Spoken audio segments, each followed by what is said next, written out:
ओम नमः सिद्धिभ्यो नमो अरिहन्ताणं नमो सिद्धाणं नमो आयर्याणं नमो उवज्झायाणं नमो लोये सव्यसाहूणम् लक्ष्मी निवास निलयं विलीन विलयं निधाय हरिवीरम् आत्मानुशासनमहं वक्ष्ये मोक्षाय भाव्यानाम्। आचार्य गुणभद्र स्वामी द्वारा विरचित यह आत्मानुशासन ग्रंथ है। मुनिराजों की महिमा का बखान इस समय यहाँ चल रहा है। कल हमने देखा था कर्मोदय होने पर भी मुनिराज को खेद नहीं होता। मुनिराज की ध्यानस्थ अवस्था कैसी होती है, किस तरह के विचार उनके होते हैं। वे सदैव स्वयं को शरीर से भिन्न अनुभव करते हैं। और ऐसे निष्प्रही मुनिराज से हमने प्रार्थना भी की थी कि हे मुनिराज, जैसी दशा आपकी है, ज्ञान धन और मुक्ति के पात्र जैसे आप हैं वैसा मैं भी हूँ। जैसे रागादि से भिन्न आप अपने को अनुभव करते हैं वैसा मैं भी अनुभव करूं, ऐसी प्रार्थना हमने मुनिराज से की थी। देखो यहाँ 260 नंबर का श्लोक है। आचार्य देव कहते हैं चारित्रवंत साधु धन्य है। क्या कहते हैं? चारित्रवंत साधु धन्य है। उक्त साधुओं की और भी विशेषताएं आगामी छंद में कहते हैं।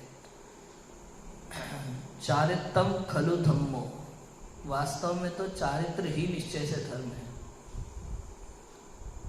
दंसण मूलो धम्मो कहा, अर्थात सम्यक दर्शन धर्म का मूल है, बीज है, धर्म नहीं है। मतलब समझे क्या है? धर्म का बीज है। वास्तव में धर्म क्या है?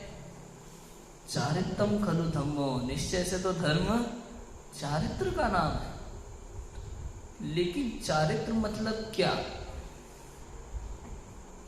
चारित्र माने व्रत करना, उपवास करना, नियम लेना, परिग्रह का त्याग कर दिया, अर्थात बाहर की शारीरिक क्रियाएं, ये नहीं खाएंगे, वो नहीं खाएंगे, ये नहीं करेंगे, वो नहीं करेंगे तो चारित्र हो गया, ऐसा नहीं है। चारित्र मतलब क्या? स्वरूपे चरणम इति चारित्रम, अपने स्वरूप में चरण करना, इसका नाम चारित्र है और इसी का नाम धर्म है। और कुछ धर्म नहीं है। ये व्रत आदि की क्रियाएं, इनसे पुण्य का बंध होता है, वो भी निस्वार्थ हो तो। यदि स्वार्थ पूर्वक की जाए तो पुण्य का आश्रम नहीं होता, विपरीत पापाश्रम ही होता है। धर्म के कार्य में स्वार्थ नहीं होता। स्वार्थ पूर्वक यदि कोई भी कार्य किया जाए तो वो धर्म की श्रेणी में आ ही नहीं सकता, पुण्य भी नहीं बंधेगा। सोचो, भगवान की भक्ति हो, पूजन हो, निस्वार्थ होती है। जैन दर्शन तो निस्वार्थ भक्ति की ही बात करता है। भक्तामर स्तोत्र हम पढ़ते हैं तो इसका अर्थ ये नहीं है कि तरह तरह की मांगे करें भगवान से। हे प्रभु मेरी आंखें ठीक कर दो, मेरा सिर ठक कर दो, ये कर दो, वो कर दो। अरे वो तो वीतरागी हैं, उन्हें पता था संसार में सुख नहीं है। मुनिराज को जानते हैं ना, वादिराज मुनिराज, कोढ़ हो गया था पूरे शरीर में, उनकी पास रिद्धियां थी। केवल मन में विचार आ जाए कोढ़ ठीक होने का तो कोढ़ ठीक हो जाए, किंतु मन में विचार तक नहीं आया। क्योंकि शारीरिक रोग कुछ रोग नहीं है, ये हमें धर्म से दूर नहीं कर सकते। समझ में आ रहा है कि नहीं आ रहा?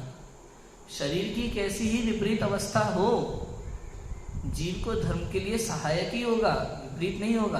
धर्म का नुकसान नहीं होता उससे कभी भी, इसका ध्यान रखना चाहिए। जंगल में मुनिराजों को कैसी शारीरिक सुविधा होती होगी, आप सोचो। कौन सी शारीरिक सुविधा होती होगी? भाई गद्दे वद्दे लगे होंगे वहाँ सोने के लिए, एसी वगैरह लगा होगा, ठंडा पानी मिलता होगा, आगे पीछे लोग घूमते होंगे सुरक्षा के लिए। 22 परीक्षाओं को सहन करते हैं। शेर खा जाते हैं, बाघ खा जाते हैं, बताओ। चारों तरफ क्रूर जानवर घूम रहे होते हैं। ऐसे में साधु मुनिराज अपने निजात्मा के अनुभव में मस्त रहते हैं। इसे कहते हैं धर्म। ये होता है धर्म। धर्म के लिए शरीर की सुरक्षा की आवश्यकता है ही नहीं वास्तव में। यदि शरीर की सुरक्षा का भाव हो तो वो धर्मी नहीं कहलाएंगे, उपसर्ग सहन नहीं कर पाएंगे, परिचय सहन नहीं कर पाएंगे। अरे शरीर से ममत्व जिनका छूट गया है उनको शरीर की सुरक्षा का भाव कैसे होगा, कैसे होगा। और यदि शरीर की सुरक्षा का भाव हो तो वनों में कैसे रहेंगे, जंगली जानवरों के बीच में। सोचो, कोई प्रश्न करेगा एक समय का आहार क्यों लेते हैं फिर? अरे लेना कब चाहते हैं? वो भी आपके भाग्यवश मुनिराज आपके द्वार पर आते हैं, ये समझना। उन्हें नहीं आवश्यकता। 6-6 महीने तक आहार नहीं मिला हमारे मुनिराजों को प्रथमा नियोग पढ़ना, उन्हें कोई फर्क नहीं पड़ा। सोचो, ये तो आपका भाग्य है कि मुनि आपके दरवाजे पर आहार के लिए आते हैं, कठिन विधियां लेकर के आते हैं, कठिन विधियां लेकर के आते हैं, अपनी शर्तों पर, अपने नियमों पर प्रासुक आहार लेते हैं। जरा जरा सी बात पे तो उनके अंतराय होते हैं, 32 अंतराय हैं।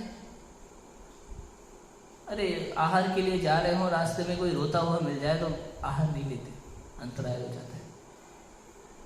सोचो, आप जिस रसोई में आप भोजन पका रहे हो, अगर आहार के समय आपने गैस भी जला ली उस समय, या चाकू छुरी का किसी भी चीज का इस्तेमाल किया, तो अंजलि त्याग देते हैं। कितनी शर्तें होती हैं। थोड़ा सा ऊनोदर, भूख से बहुत कम आहार लेते हैं, केवल इतना। उन्हें शरीर से ममत्व है ही नहीं, वे तो अपनी आत्मा में मस्त रहते हैं। ना शरीर ना शरीर के कार्य, संसार से उनका कोई लेना देना नहीं है। वे तो संसार से मुक्त होने के लिए आगे बढ़े हैं। ऐसे हमारे चारित्रवंत साधु धन्य हैं, धन्य हैं, हमारे आदर्श हो। धन्य मुनिराज हमारी है, हमें प्राणों से प्यारे हैं। धन्य मुनिराज हमारी है, हमें प्राणों से प्यारे हैं। धन्य मुनिराज की समता, धन्य मुनिराज की क्षमता, धन्य मुनिराज का वैराग्य, और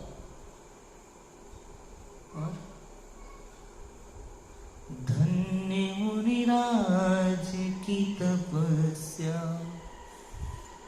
धन्य मुनिराज हमारी है, हमें प्राणों से प्यारी है।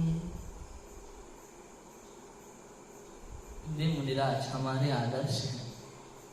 ऐसे मुनिराजों की चरणों की धूल भी मिल जाए, हम उसे अपने मस्तक पर धारण करें तो हम पवित्र होते हैं, अपने आप को पवित्र अनुभव करते हैं।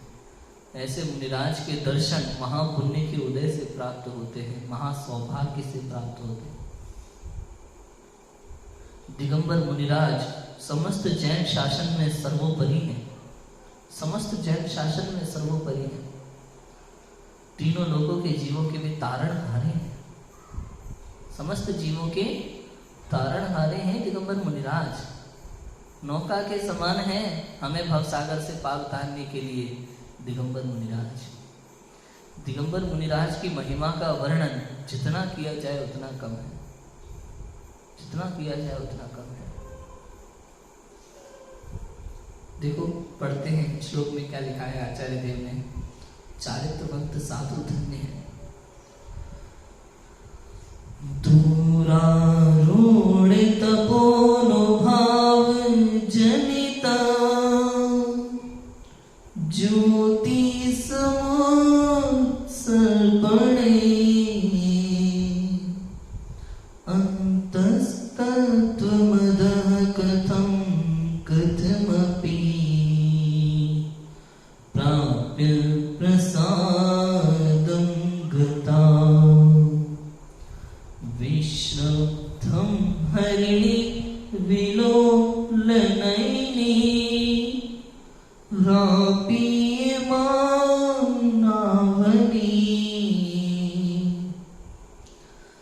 धन्यास्ति गमयन्ति चिन्ते चरिते धीराश्चिरं वासरान्। अतिशय तप प्रभाव के द्वारा ज्ञान ज्योति का हुआ प्रसार प्राप्त किया है कैसे भी निज आत्मजन्य आनंद अपार।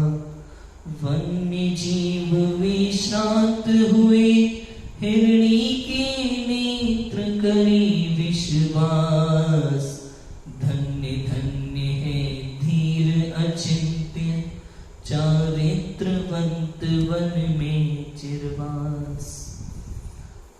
ऐसे महान दिगंबर मुनिराज हैं हमारे,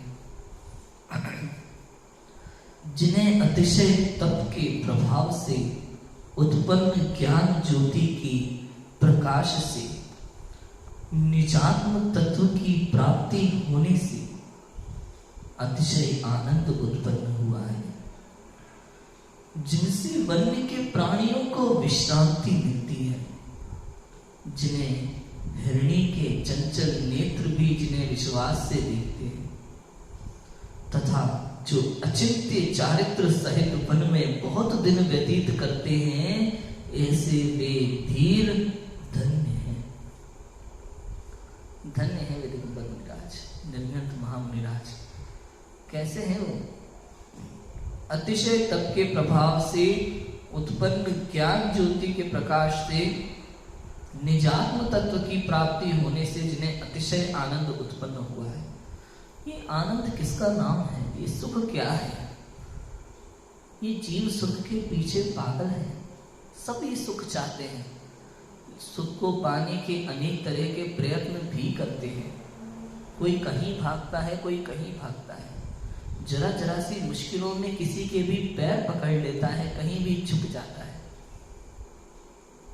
लेकिन उसे सुख नहीं मिलता। आप सोचो, ज्ञानी जीव कैसे होते हैं? संसार में कैसी भी विपत्ति क्यों ना आ जाए, हारते नहीं, हार नहीं मानते। कुदेव कुशास्त्र कुगुरु की शरण में नहीं जाते। उदाहरण के लिए बनारसी दास जी को उठा लेना, बनारसी दास जी को उठा लेना।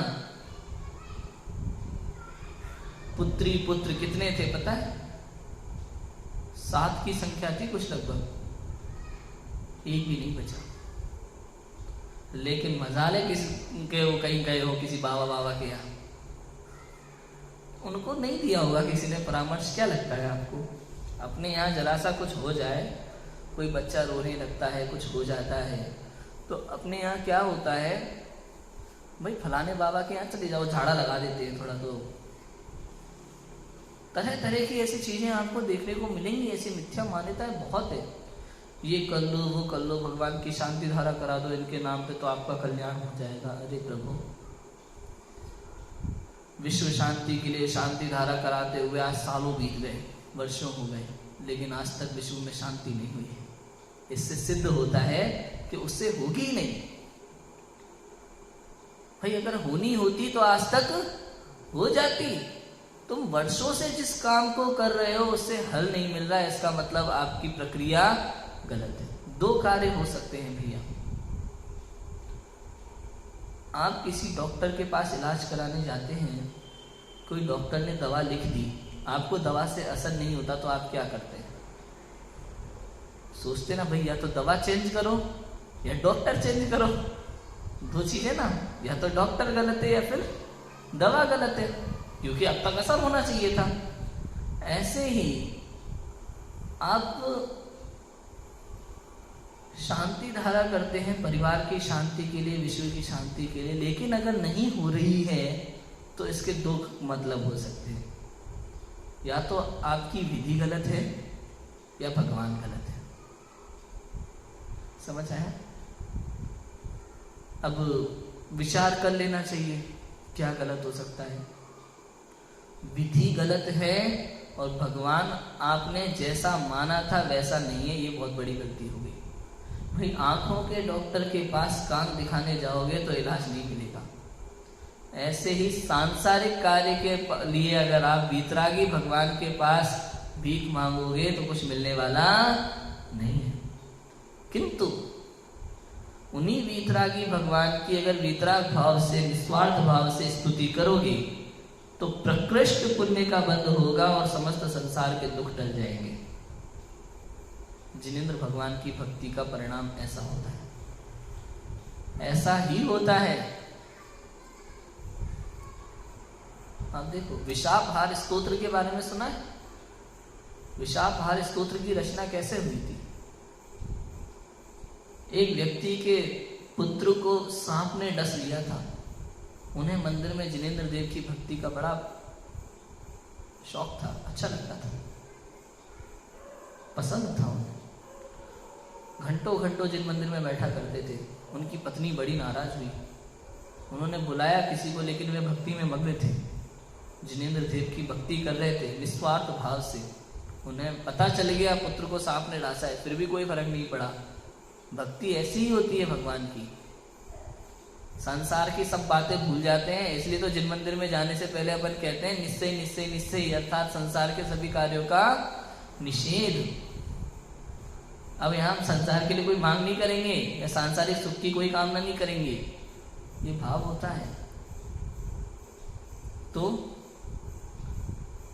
और वो भक्ति करते रहे। वो पत्नी उसको वही मंदिर के बाहर रखा, छोड़िए भी तुम जानो, तुम्हारी भक्ति जाने। किंतु देखो उन्हें तो पता भी नहीं, और भक्ति के प्रभाव से वो बालक का जहर भी उतर गया।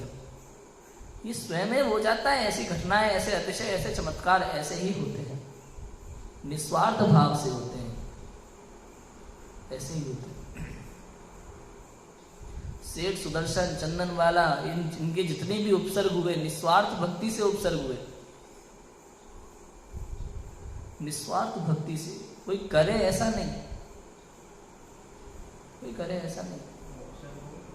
हाँ, सेठ सुदर्शन जब रानी ने उन पर आरोप लगा दिया था, तब उनको राजा ने तलवार से काटने का आदेश दिया था ना। जैसे ही तलवार उठाई फूलों की माला बन गई। तो ये उपसर्ग दूर हुआ कि नहीं हुआ? हाँ, तो उपसर्ग हुए तो उपसर्ग दूर हुआ, उपसर्ग हुआ तभी तो दूर हुआ। ऐसा चंदन वाला पर भी ऐसी विपदाएं आई थी जंगल में यक्ष वगैरह के द्वारा, वो उपसर्ग उसके दूर हुए। इसी तरह से होता है, पुण्य के प्रभाव से होता है। सीता की अग्नि परीक्षा, ऐसी उनने प्रार्थना नहीं की थी हे भगवान मेरी अग्नि बुझा देना, ऐसी प्रार्थना नहीं, बस मेरे शील की रक्षा होनी चाहिए, उसके लिए प्राण भी त्यागना पड़े तो त्याग देंगे। ऐसी निस्वार्थ भावना थी तो अग्नि परीक्षा में सफल हुई। ऐसा ही होता है। इसलिए लिखा है, देखो, जिन्हें अतिशय तप के प्रभाव से उत्पन्न ज्ञान ज्योति से के प्रकाश से निजात्म तत्व की प्राप्ति होने से अतिशय आनंद उत्पन्न हुआ है। बात हमारी आनंद को लेके चल रही है, सुख को लेके चल रही है, क्योंकि संसारी जीव केवल संसार सुख के अलावा कुछ सोचना ही नहीं चाहता। हे प्रभु, अनादिकाल से लेकर तो इसी के कारण भटक रहा है, इसी के कारण भटक रहा है, दूसरा कोई कारण नहीं है तेरे भटकने का। क्योंकि तू केवल संसार सुख चाहता है, इसलिए तुझे बार बार संसार मिलता है। जो जो चाहता है उसे वही मिलता है। ये तो चिंतामणि रत्न है जैन दर्शन। तू संसार सुख की प्रार्थना करता है जिनेंद्र देव के सामने, इसलिए तुझे बार बार ये संसारिक सुख ही प्राप्त होते हैं। तूने एक बार भी जिनेंद्र भगवान को देख करके तुझे अपनी याद नहीं आई, इसलिए तू कभी वैराग्य के मार्ग पर नहीं चल पाया, इसलिए तुझे कोई मोक्ष मार्ग नहीं मिला, इसलिए तुझे अनंत सुख की प्राप्ति नहीं हुई, अतीन्द्रिय आनंद की प्राप्ति नहीं हुई। जिस आनंद की प्राप्ति मुनिराज को होती है वो तुझे क्यों नहीं हो रही है? क्योंकि मुनिराज ने अपने आप के लिए मार्ग चुना है, तूने संसार का मार्ग चुना है। विचार करने की बात है भैया। दिन रात हम क्या सोचते हैं, क्या विचारते हैं? एकमात्र संसार के विषय में सोचते हैं, पत्नी, पुत्र, मकान, दुकान, धन, वैभव, यश। इसके अलावा क्या सोच रहे हैं हम? एक क्रम लगा हुआ है, कविता है ना मेरी, वो याद है ना? कौन सी?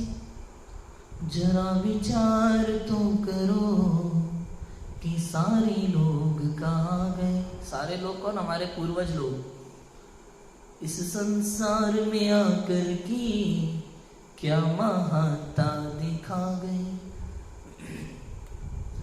पैदा हुए, व्यापार सीखा, धन कमा बूढ़े हुए, बंधु जन को सौंप कर इस जगत से चल दिए। सेम क्रम चल रहा है, लाइन लगी हुई है। पैदा होते हैं, व्यापार सीखते हैं, धन कमाते हैं, बूढ़े हो जाते हैं और अपने बंधुजन को सौंप करके, पुत्र इत्यादि को दे करके निकल देते हैं। क्या किया आपने इसके अलावा?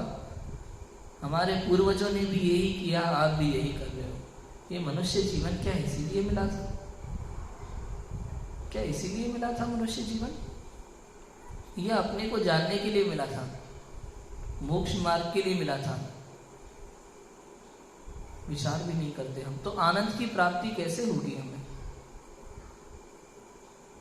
लेकिन देखो, जिन्होंने अपने आप को जानने का प्रयास किया, जो भी ऐसे धीर वीर गंभीर पुरुष हुए जिन्होंने स्वयं को जानने का प्रयास किया, वे तप के प्रभाव से, अतिशय तप के प्रभाव से, अतिशय तप मतलब क्या? बाहर का तप नहीं, अंदरंग का तप, उसे कहते हैं अतिशय तप। ये बाहर में व्रत उपवास करना, ये नहीं खाना, वो नहीं करना, रसों का त्याग कर दिया, इसका त्याग कर दिया, उसका त्याग कर दिया। अरे प्रभु, ये तेरे हैं ही कब जो तू त्याग करेगा? जो तेरा है उसको तूने अपने आप में समाया, इसका नाम है अतिशय तप। अपने में लीन होना, अपने स्वरूप का आनंद लेना। जिन्हें अतिशय तप के प्रभाव से उत्पन्न ज्ञान ज्योति के प्रकाश से, ये जो तत्व निर्णय का क्रम चलता है ना, उस तत्व चिंतन लिखा है ना, हो अर्ध निशा का सन्नाटा, वन में वन चारी चरते हो, तब शांत निराकुल मानस तुम तत्वों का चिंतन करते हो। ये जो तत्वों का चिंतन चलता है ना, उस चिंतन, उस भेद विज्ञान से जो उत्पन्न ज्ञान ज्योति का प्रकाश होता है, क्योंकि ये चिंतन का ही जो निर्णय होता है, उसी के बाद ये अनुभव की प्रक्रिया होती है। पहले चिंतन चलता है, वस्तु स्वरूप का निर्णय होता है, उसके बाद स्वयं अपने आप अनुभव भी हो जाता है। जिन्हें अतिशय तप के प्रभाव से उत्पन्न ज्ञान ज्योति के प्रकाश से, मुनिराज बार बार यही करते हैं, अतीन्द्रिय आनंद लेते हैं, फिर चिंतन करते हैं, फिर आनंद में डूब जाते हैं, फिर चिंतन करते हैं, फिर आनंद में डूब जाते हैं। यही चलता है। और इसी ज्ञान ज्योति के प्रकाश से निजात्म तत्व की प्राप्ति होने से अतिशय आनंद जिन्हें उत्पन्न हुआ है, आत्मा की अनुभूति होती तो एक अतिशय आनंद की उत्पत्ति होती है। संसारी जीव उस आनंद की कल्पना भी नहीं कर सकते, कल्पना भी नहीं कर सकते, मिथ्या दृष्टि अज्ञानी से। कहा था ना मैंने, सिद्धों के सुख की और निगोदिया जीव के दुख की कल्पना भी नहीं की जा सकती। ऐसा ही सिद्धों जैसा सुख होता है जैसा सिद्धों को होता है वैसा ही चौथे गुण स्थानवर्ती श्रावक को भी होता है एक समय का आनंद आत्मा का, कोई अंतर नहीं होता। अतीन्द्रिय आनंद सेम टू सेम होता है एकदम। शुद्धोपयोग के काल की वो अवस्था सभी जीवों की सेम होती है, सभी को सेम शुद्धोपयोग होता है, बराबर। जिनसे वन के प्राणियों को विश्रांति मिलती है, ओहो ना, जो वनों में आप इमेजिन करो, जरा विचार करो, वन में बैठे हैं जंगल में मुनिराज, ऐसे बैठे हैं अपने स्वरूप में मग्न, बाहर की दुनिया से बेखबर, उन्हें कोई मतलब नहीं है बाहर क्या हो रहा है, मेरे बगल में कौन आके बैठा है क्रूर जानवर, उन्हें पता ही नहीं है। वे तो अपने आत्मा के आनंद में मस्त होते हैं, जैसे संसारी जीव मस्त होता है ना। मुझे रसगुल्ला खाने में जिसको मजा आ रहा हो वो रसगुल्ले की प्लेट लेके बैठा है, कौन आ रहा है कौन जा रहा है उसे पता नहीं चलता है। टीवी देखने वाला होता है ना, मोबाइल चलाने वाले होते हैं, टीवी देखते हैं, मोबाइल चलाते हैं, इधर कौन आ रहा है उधर कौन आ रहा है, कौन क्या कर रहा है, कोई मतलब नहीं है उन्हें, अपने में मस्त हो जाते हैं वो उसी चीज में। जैसे दिगंबर मुनिराज आत्मा के अतीन्द्रिय आनंद में ऐसे मस्त होते हैं, उन्हें बाहर का कुछ पता नहीं चलता है। बरसात हो रही है, सर्दी है, गर्मी है, ये भी पता नहीं चलता। क्यों? क्योंकि एक समय में एक ही अनुभव होता है, या तो आत्मा का अनुभव हो सकता है या शारीरिक अनुभव हो सकता है, बाहर का अनुभव हो सकता है। जिन्हें उस समय बाहर का अनुभव है उस समय आत्मा का अनुभव नहीं है, जिन्हें आत्मा का अनुभव है उस समय बाहर का अनुभव नहीं है। सोचो, एक समय में एक ही होता है भैया। जिनसे वन के प्राणियों को विश्रांति मिलती है। सोचो, एकदम शांत होकर के बैठ जाते हैं, मुनिराज की परम मुद्रा को निहारते रहते हैं, ऐसे टकटकी लगाकर देखते हैं, बिल्कुल टकटकी लगा करके ऐसे, कौन पुरुष है, एकदम ऐसे बैठे हैं शांत, बिल्कुल अपने में मग्न, नासा दृष्टि, अपने में मग्न, अपने स्वरूप का चिंतन कर रहे हैं। जंगल में मुनिराज हो, मंगल स्वरूप निज ध्यावे, बैठ समीप संत चरणों में, पशु भी पैर फुलावे। देखो,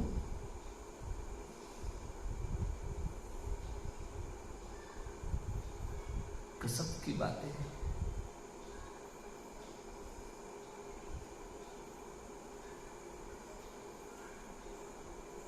जितना चिंतन करो मुनिराजों की महिमा का, उतनी अधिक महिमा बढ़ती जाती है, उतनी ही अधिक महिमा बढ़ती जाती है।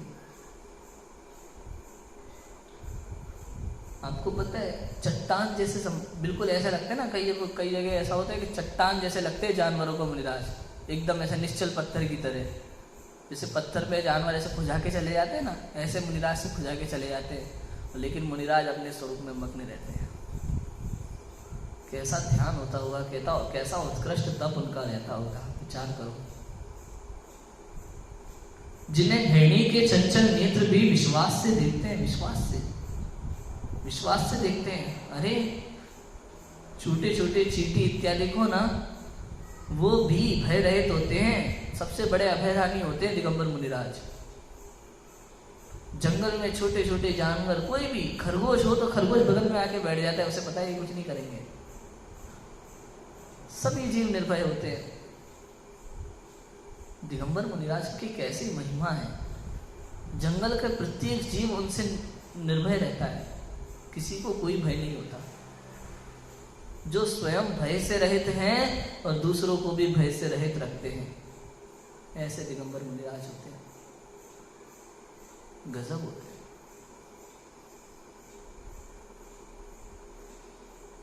और कैसा जीवन होता है उनका महावनों में।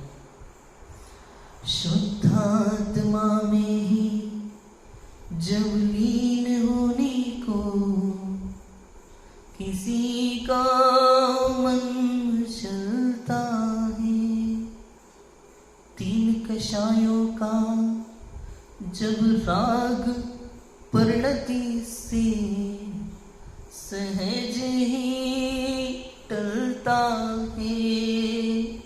ओ वस्त्र का धागा नहीं फिर जिनने तन पर धारा है, वस्त्र का धागा वस्त्र का धागा नहीं फिर जिनने तन पर धारा है, दिगंबर वेश न्यारा है, निर्ग्रंथों का मार्ग, निर्ग्रंथों का मार्ग हमको प्राणों से भी प्यारा है, निर्ग्रंथों का मार्ग। सबसे प्यारा मार्ग होता है निर्ग्रंथों का मार्ग। जितनी महिमा गाओ उतनी कम है निर्ग्रंथ मुनिराजों की। जो अचिंत्य चारित्र सहित वन में बहुत दिन व्यतीत करते हैं, ऐसे वे वीर धन्य हैं। अचिंत्य चारित्र सहित, उनका ऐसा चारित्र होता है कि आप उनकी चिंतन नहीं कर सकते, विचार नहीं कर सकते, आप कल्पना नहीं कर सकते, ऐसे चारित्र के धनी होते हैं। बखान नहीं कर सकते उनके गुणों का, आप इतने गुणवान होते हैं वे मुनिराज। और एक अवगुण नहीं होता उनमें, देखने से भी उनमें अवगुण नहीं मिलता, देखने से भी ऐसे महामुनिराज होते हैं। गुणों की खान, गुणों की खान, वन में ही अपना जीवन व्यतीत करते हैं। चातुर्मास के समय किसी गांव के निकट वन में आ जाते हैं, किसी वृक्ष के नीचे, वहां ध्यान मग्न रहते हैं। आहार इत्यादि की सुविधा गांव में हो सके इसलिए उधर आ जाते हैं, किंतु वे वनों में ही अपना सारा जीवन व्यतीत करते हैं। ऐसे दिगंबर महामुनिराज होते हैं, निर्भय।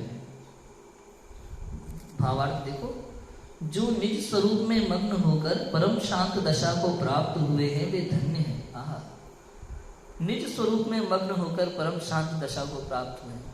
यहाँ हम कहते ही रहते हैं भाई वो तो बड़े शांति प्रिय जीव थे, ये सब शांति प्रिय नहीं होते। जिसको आत्मानुभव नहीं हुआ वो शांति प्रिय हो ही नहीं सकता। शांति प्रिय कौन है? जिसको शांति चाहिए, जिसको शांति पसंद है वो शांति प्रिय। जो संसार में उलझा रहे, तो संसार तो अशांति का मूल कारण है, और शांति तो कहाँ है? मुझ में। तो जिसको शांति प्रिय, जो शांति प्रिय है, जिसको शांति अत्यंत प्रिय है, वो अपने में वास करेगा। और जिसे आत्मानुभव नहीं है, जिसे स्वरूप का चिंतन नहीं है, स्वरूप का अनुभव नहीं है, वो शांति प्रिय हो सकता नहीं है। मुनिराज शांति प्रिय होते हैं, निज स्वरूप में मग्न होकर परम शांत दशा को प्राप्त हुए वे धन्य हैं। वन के जीव भी उनसे भयभीत नहीं होते तथा वे सबको प्रिय होते। सभी जीव को प्रिय होते हैं मुनिराज। अतिशय होता है ऐसा। दिगंबर मुनिराज को देखने मात्र से लोगों के मन की कषाय के परिणाम शांत हो जाते हैं। ऐसे दिगंबर मुनिराज होते हैं।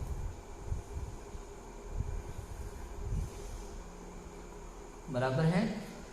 ऐसे वे सभी दिगंबर मुनिराज हमारे आदर्श हैं, और हम सब भी निश्चित रूप से शीघ्र अतिशीघ्र निर्ग्रंथ दशा की ओर आगे बढ़े। हम भी संयम ग्रहण करें, हम भी मुक्ति मार्ग में लगे। इसी मंगल भावना से अभी की बात को विराम देते हैं। ओम नमः सिद्धि।